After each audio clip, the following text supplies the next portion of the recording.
तो दोस्तों ये हमारा एक ब्लड बैग है। तो सर आपको इस ब्लड बैग के बारे में पूरी जानकारी देंगे। ब्लड बैग क्या होता है, ब्लड बैग कितने टाइप के होते हैं, ब्लड बैंक। ये है डीप फ्रीजर -80 डिग्री। ओके, ये देख रहे हो आप बर्फ कैसी जम रही है।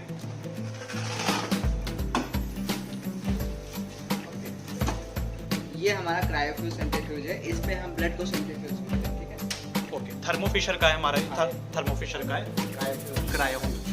बेबी यार ब्लड बैंक रेफ्रिजरेटर। हाँ ओके, ठीक है। ये हमारे ए ग्रुप के इसमें रखे हुए, जैसे ग्रुप वाइज कैटेगराइज किया हुआ है। इसका टेम्परेचर होता है 20 to 24 डिग्री। 24 डिग्री। प्लेटलेट का 24 तक होना चाहिए। जैसे ये है ए ग्रुप का, इसमें आरटीपीसी, ये सारे प्लेटलेट हैं। ओके, ये सारे प्लेटलेट्स हैं। हाँ, आ गए हैं ब्लड बैंक के अंदर। तो ये हमारा ब्लड बैंक है और ये आपको मैं दिखा देता हूँ ब्लड बैंक। ये है deep freezer -80 degree. Okay, okay, ये देख रहे हो आप बर्फ कैसी जम रही है। ओके, इसमें सारे फ्रीज है। ओके, तो ये हमने क्या फ्रीज कर रखा है इसके अंदर हमने? ये हमने प्लाज्मा कर रखा है, क्रायो कर रखा है, कुछ सैंपल्स कर रखे हैं। ओके,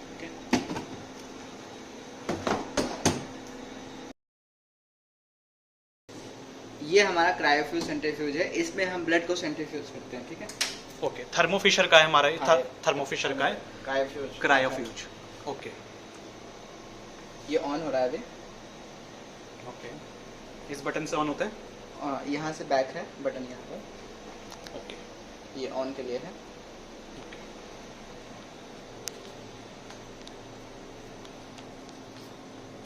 ओके, मैं ओपन से इसको ओपन करूंगा। जिस तरह से सेंट्रीफ्यूज में होते हैं ना बैलेंसिंग करने के लिए, इसमें भी बकेट्स वगैरह लगते हैं। इसमें पूरे प्रॉपर बकेट्स लगते हैं। बकेट्स आप मेरे को एक दिखा सकते हैं बकेट? बिल्कुल।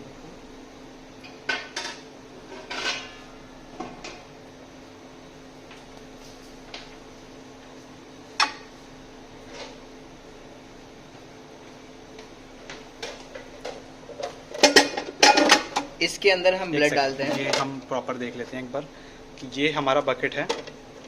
ओके, और ये बकेट इसमें आपका ऐसे, हाँ, पहले इसे ब्लड डालते हैं, फिर बैलेंसिंग के लिए भी साइड में ब्लड डाल देते हैं, फिर उसको सेंट्रीफ्यूज करते हैं। साथ में ब्लड डाल देते हैं। तो हाँ, ब्लड हमारे बैग के अंदर डाल के जाएगा या फिर ओपन? नहीं, ओपन रहेगा तो कंटेमिनेट हो जाएगा वो तो। ओके, ओके, ब्लड बैग के ही अंदर रहेगा वो। ओके, फिर उसको इसमें ब्लड बैग डाल के फिर सेंट्रीफ्यूज करेंगे। ओके, ठीक है, ओके। और उसके बाद हम जैसे कर देते हैं ब्लड बैग हाँ, डालने के बाद इसको ओपन से इसको क्लोज कर देंगे। इसके ऊपर से इसका कवर ढक देंगे। Okay, then close. देन इसको प्रोग्राम सेट है। ठीक है, कि आपको क्या बनाना है, किस प्रोग्राम पे क्या घुमाना है।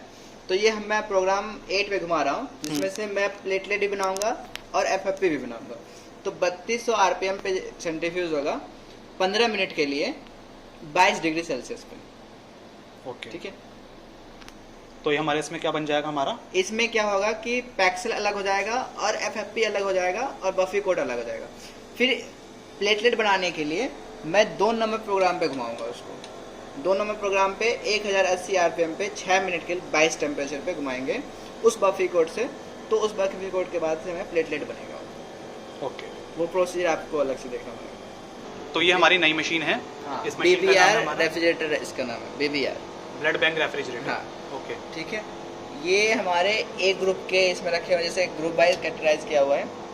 ए का, बी का, ओ का, ए बी का, निगेटिव। ओके, तो सिर्फ इसमें ए पॉजिटिव के ही ग्रुप पैक्सेल होंगे। ठीक है, ये सारे पैक्ड सेल्स हैं, रेड सेल्स हैं। हाँ, रेड सेल्स हैं सिर्फ और सिर्फ सब में रेड सेल्स होंगे। हाँ, सारे।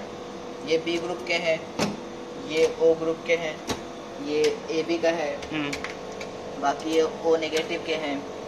ओके, बाकी शायद से आपके पास A negative, B negative, A B negative खत्म हो गए हैं, अभी स्टॉक में नहीं। ओके। इसका जो टेम्परेचर होता है वो 2 to 6 डिग्री सेल्सियस होता है। हम 2 to 6 डिग्री सेल्सियस पे आरबीसी को स्टोर करके रखते हैं। अब हम देखेंगे प्लेटलेट एजिटेटर, जो कि प्लेटलेट्स को हॉरिजॉन्टल मोशन देने का काम करता है। इसका टेम्परेचर होता है 20 to 24 डिग्री।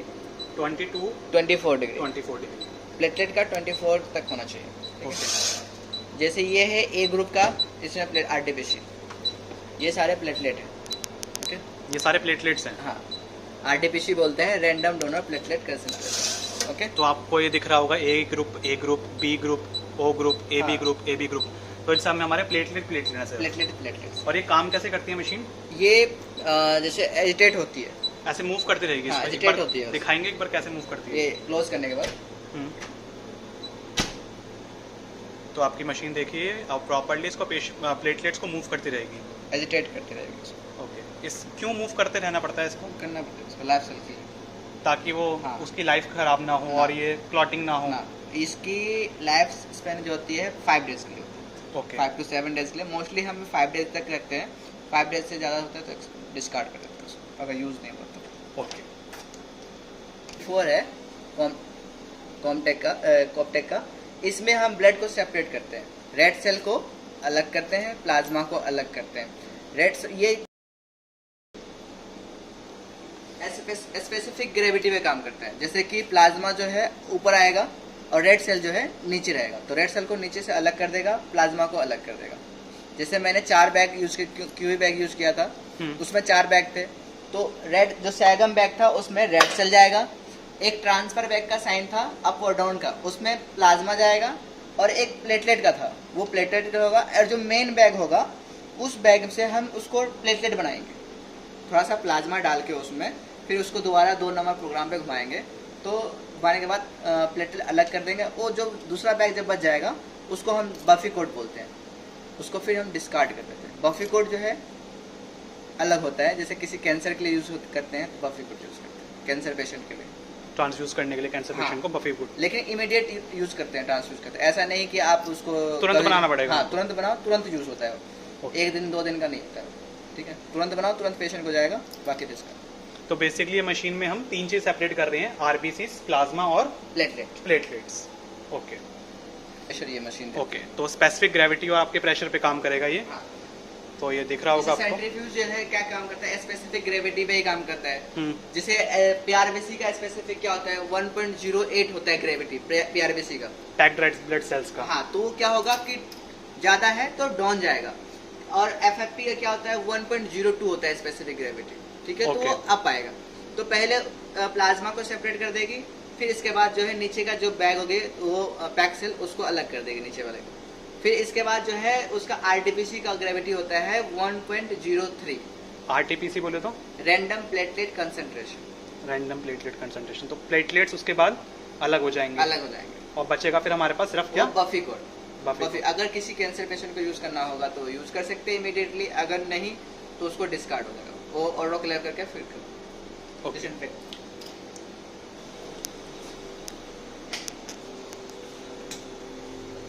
ये है प्लाज्मा वाटर बाथ। ओके। जिस तरह से वो देखा था आपने ना, प्लाज्मा के लिए थोइंग करने के लिए, ये हम क्रायो थोइंग करने के लिए करते हैं। जैसे उसको 4 डिग्री पे लाते हैं, ये भी टेम्परेचर मेंटेन करता है। ये अभी जो मैंने किया है तो 14 डिग्री पे है।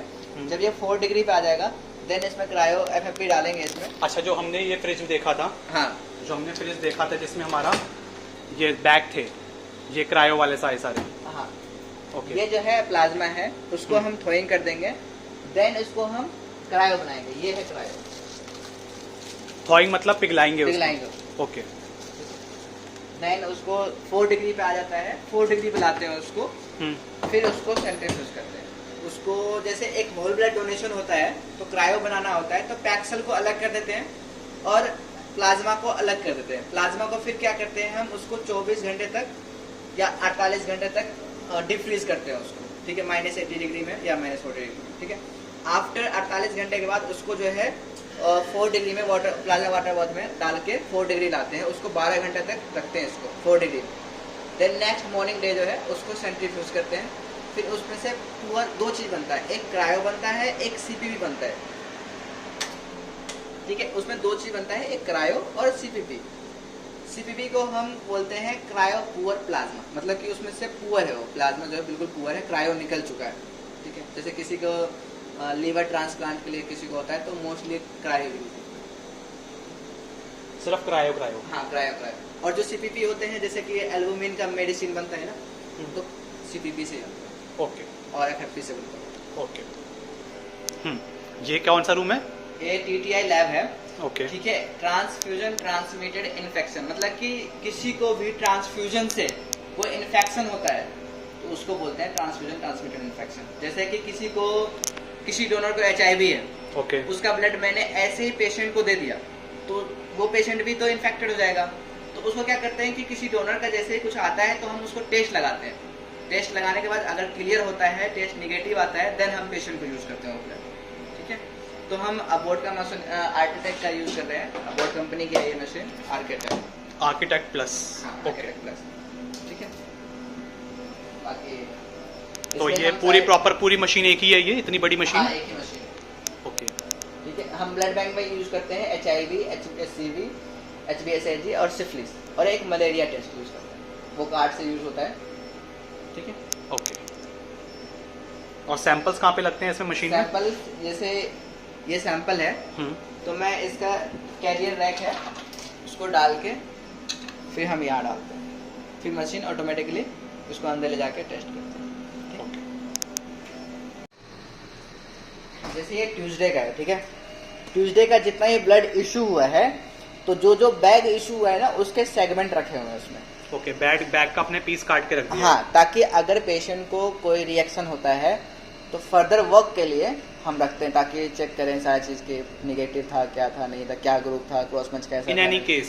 हाँ, इन एनी केस तो हम अपने तरफ से रखते हैं इसे। ओके, तो आपने हर डे के रख रखे हैं? हाँ, जैसे हर एक day के फ्राइडे, लिए, हर एक day के सैटरडे, ये आपका थर्सडे, मंडे, वेडनेसडे, तो हर एक डे के आप सेगमेंट्स रखते हैं। हाँ, और ये आज कब तक के रखते हैं हम?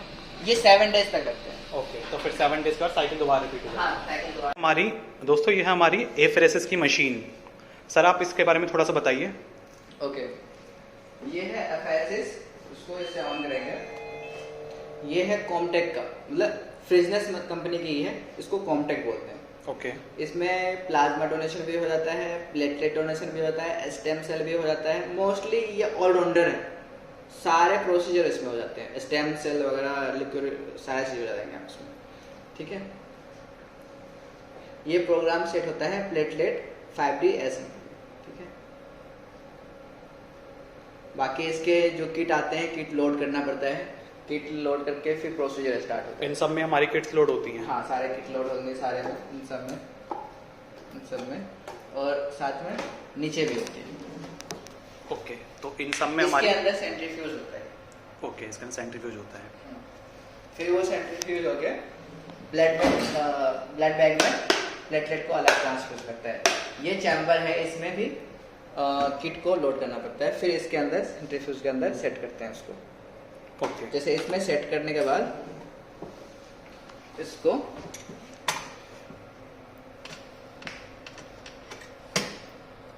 जब किट लगा होगा तो जाएगा इसके अंदर। ओके, तो इसके अंदर जाके फिक्स हो जाएगा? फिक्स हो जाएगा वो। ओके, ठीक है। देन वो सेंट्रीफ्यूज ओके। ओके, तो ये मशीन बेसिकली है किस चीज़ के लिए, आप बताइए, बच्चों को बताइए। ये जैसे प्लेटलेट डोनेशन के लिए होगा, जैसे किसी को प्लेटलेट की कमी हो जाती है तो डोनेशन होता है प्लेटलेट के लिए। वैसे तो SDPC बोलते हैं उसको, सिंगल डोनर प्लेटलेट कंसंट्रेशन। ठीक है। जैसे पहले क्या था, कोविड में चलता क्या था कि प्लाज्मा चलता था, प्लाज्मा तो इसी मशीन से होता था, प्लाज्मा जो निकलता था, कोविड प्लाज्मा। आप पेशेंट की बॉडी से हम होल ब्लड नहीं निकाल रहे? नहीं निकाल रहे, हम क्या करें, सिर्फ पेशेंट से प्लेटलेट निकालेंगे, बाकी जो ब्लड है वो बॉडी के अंदर वापस रिटर्न चला जाएगा। प्लेटलेट निकाल लिया, अगर आरबीसी निकालनी है सिर्फ तो आरबीसी सिर्फ निकाल, आरबीसी निकलेंगे। प्लाज्मा चाहिए तो सिर्फ सिर्फ प्लाज्मा प्लाज्मा निकलेगा। निकलेंगे। जैसे किसी को स्टेम सेल निकालते, सिर्फ स्टेम सेल ही निकलेंगे, बाकी कुछ नहीं निकलेगा। ओके, वो भी ब्लड से ही निकाल लेंगे? हाँ, ब्लड से। ग्रुपिंग का कार्ड है? हाँ, ये इसमें एंटीसीरा A भी डला हुआ है, B भी डला हुआ है, और ये RH भी डला हुआ है, मतलब Okay. NDD। ओके। Okay. ये कार्ड का कंट्रोल है, ये रिवर्स के लिए यूज करते हैं हम, A सेल और B सेल। ओके, तो फॉरवर्ड और रिवर्स दोनों इसमें हो जाएगा? हाँ, दोनों यूज हो जाएंगे इसमें। ठीक है। इसमें क्या कहा, हमें A सेल भी डालना पड़ेगा, B सेल भी डालना पड़ेगा, और साथ में पेशेंट का सीरम डालना पड़ेगा, प्लाज्मा डालना पड़ेगा। ए सेल बी सेल क्या डालेंगे हम? हमारा आर्टिफिशियल जो होता है या कमर्शियल जो होता है, सेल बने होते हैं। ठीक है। जैसे जो सलाइन में प्रिपेयर करते हैं हम? हाँ, स्लाइन में येलिस में प्रिपेयर करते हैं। ये है डोनर काउच। ठीक है। Donor couch? हाँ, इस पे Okay. डोनर लेटते हैं। ओके, ठीक है। इस पे डोनेशन, ये जो है ब्लड को देखता है कितना आया कलेक्शन हुआ नहीं हुआ, ये इंडिकेट करेगा। वेट करके बता देगा। हाँ, वेट करके बताएगा कितना पेशेंट का, डोनर का जो है प्रेशर है वो कितना फ्लो है, वो सारा चीज़ बता देगा। जैसे मैं स्टार्ट करता हूँ, ठीक है, तो ये देखो ये ऑटोमेटिकली मिक्स करने के लिए ब्लड को वो होता रहेगा। ये कितना ml हमें चाहिए, 450 ml, कितना ml आ गया, ठीक है, ये फ्लो कितना है पेशेंट डोनर का, और ये टाइम इंडिकेट करेगा कि कितने मिनट में ये डोनेशन हो गया है, ठीक है। ओके, तो दोस्तों ये हमारा एक ब्लड बैग है। तो सर आपको इस ब्लड बैग के बारे में पूरी जानकारी देंगे। ब्लड बैग क्या होता है, ब्लड बैग कितने टाइप के होते हैं। तो ब्लड बैग आपका बेसिकली वो होता है जिसमें हम ब्लड को कलेक्ट करते हैं पेशेंट से लेके। ओके, ये है ब्लड एज बैग जो है फिजनेस कंपनी की है, ठीक है। ओके, फिजनेस कंपनी के ये बैग मैं यूज़ कर रहा हूँ क्यूवी बैग। ब्लड बैग जो होते हैं 5 प्रकार के होते हैं। सिंगल बैग, जिसमें सिंगल बैग होगा, जिस तरह से ये सिंगल बैग है, ये सिंगल बैग होगा, वो सिर्फ एक ही होगा। हाँ, सिर्फ एक ही होगा। वो चीज़ किस चीज़ के लिए होगा कि जैसे किसी को ब्लड है, बच्चे को 50 ml चाहिए, है ना, तो ट्रांसफ़र करना पड़ेगा वो, तो ये बैग जो है ट्रांसफ़र बैग होता है, ठीक है। तो उसमें ट्रांसफ़र करके हम पेशेंट को देते हैं। एक होता है डबल बैग, ठीक है, एक होता है ट्रिपल बैग, एक होता है क्यूबी बैग, एक होता है आईवी बैग, ठीक है। तो ये हमारा क्यूवी है। ये हमारा क्यूबी बैग है। इसमें ये होता है प्लाज्मा के लिए, ये देखो साइन है ट्रांसफ़र के लिए, अप और डाउन, तो ये प्लाज्मा के लिए है। ये है प्लेटलेट के लिए। ओके, ये है मदर बैग, जिसमें मैं अभी ब्लड स्टार्ट करूँगा डोनेशन के लिए, तो ये इसमें आएगा ब्लड, होल ब्लड आएगा इसमें। एंटी कोगुलेंट होता है सीपीडी। ओके, ये होता है सेगम। आफ्टर पैक सेल जो है सेपरेट हो जाता है तो इसमें आता है, ये सेगम में आता है, ठीक है। सेगम का फुल फॉर्म होता है saline adenine glucose mannitol. Okay, saline adenine glucose और मैनेटोन। ओके, तो ये टोटल 4 बैग मिला के हमारा क्यूवी बैग में नाम। ओके, और ये सब क्या है, ये क्या पार्ट है? ये नीडल है, ये है नीडल। जैसे मैं डोनर को प्रिक करूंगा तो इससे करूंगा, ठीक है। ओके, तो ये नीडल है, पेशेंट की वेन में डालेंगे हम, हाँ, जिससे ब्लड कलेक्ट होगा। ब्लड कलेक्ट होगा, ओके, ठीक है। इसमें ये सैंपल पॉच है, ये हम जैसे किसी को टेस्टिंग वेस्टिंग के लिए सैंपल लेते हैं तो थोड़ा सा ब्लड इसमें आता है, फिर यहाँ से हम सैंपल लेते हैं। वैक्यूम ट्यूनर उसमें साथ होल्डर लग रखा है, हाँ, इसमें हम डायरेक्ट हम वाइल डाल के हम कलेक्ट कर सकते हैं साथ ही साथ। वैक्यूम ट्यूनर की है एक तरह से, ठीक है। बस यही बात है। ओके, और ये ब्लू ये क्लैंप है, क्लैंप है। जैसे ब्लड कलेक्शन हो जाता है तो हम क्लैंप कर देंगे ताकि ब्लड ज़्यादा ना आए। ओके, फिर हम रिमूव कर सकते हैं। उसके बाद इसको काट देंगे। Okay, after use. तो दोस्तों ये था हमारा ब्लड बैग। तो ये है ट्रिपल बैग, ठीक है। इसमें 3 बैग निकलेंगे। हाँ, इसमें 3 बैग होंगे, 1 2 एंड 3। ओके।